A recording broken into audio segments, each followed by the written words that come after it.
Imana nishimwe, ndabaramukije aho muri hatandukanye.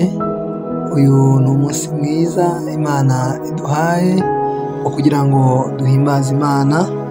Umunsi wo kuwa gatandatu, itariki ni 10 z'ukwezi kwa kabiri 2024. Imana ishimwe.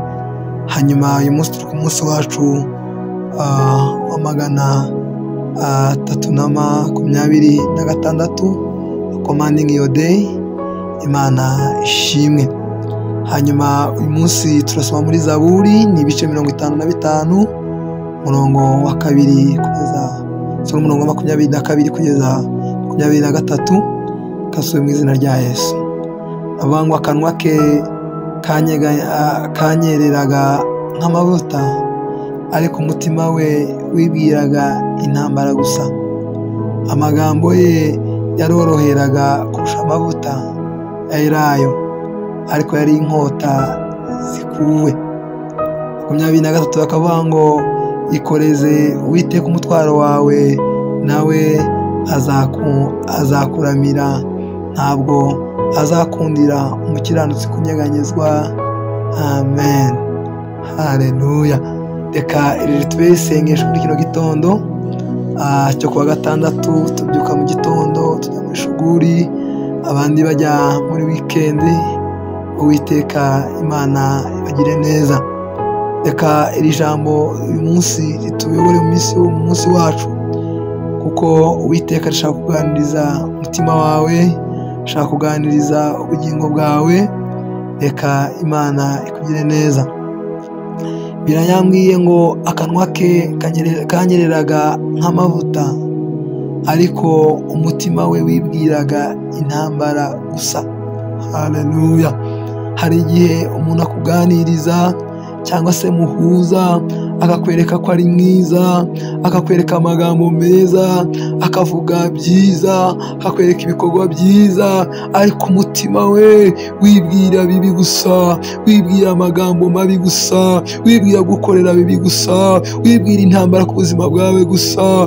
Haleluya. Amagambo ye yaroroheraga kurusha amavuta. Reka nkubwire, hari abantu amagambo yabo haba ari amagambo yorohereye, haba ari amagambo yo kuvuga ibintu, haba ari amagambo yo kuvuga kugira ngo abafashe attention y'abantu, ariko Uwiteka arakubwiye ngo uhumure, arabana nawe. Nubwo ubanye n'abantu bameze bityo, bambaye uruhu rw'intama kandi ari ibirura, Uwiteka azaguha kubamenya, azaguha kubana nabo, azaguha kugendana nabo, kuko biravuze ngo ariko nubwo amagambo yabo yari ameze nk'amavuta anyerera, ariko ubundi yari inkota n'ubundi zikuwe, yari inkota ziteguye guterwa abantu, cyangwa se ziteguye kugutera. Ariko Uwiteka arakubwira ngo humura, nubwo bimeze bityo, mwikoreze umutwaro wawe wose, azakuramira. Mwikoreze umutwaro wawe wose, azarengera ubuzima bwawe, ntabwo azakundira umukiranutsi kunyeganyezwa. Reka nkubwire, niki kinyeganyeje umutima wawe, niki kinyeganyeje ibyo wacagamo, niki kinyeganyeje ibyo wari ufitekereza. Humura, Uwiteka ari kumwe nawe, Uwiteka arakurinda, Uwiteka aragufungurira imiryango. Humura. Reka nkubwire, nubwo amagambo y'abagusebya ari amagambo ameze nk'amavuta ya elayo anyerera, ariko reka nkubwire, niwikoreza Uwiteka umutwaro wawe, ukamwikoreza ibintu nk'ibyo, azagutsindira, azabana nawe, azagufungurira imiryango. Ibyari bigoye azabikuraho muri kano kanya. Ngaho muhamagare, ngaho mwinginge.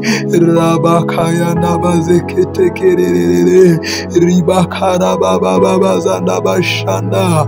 Mana we turaguhamagaye, Mana we turakwinginze, Mana Mana we bana natwe, Mana we dufungurire imiryango, Mana we dukomorere.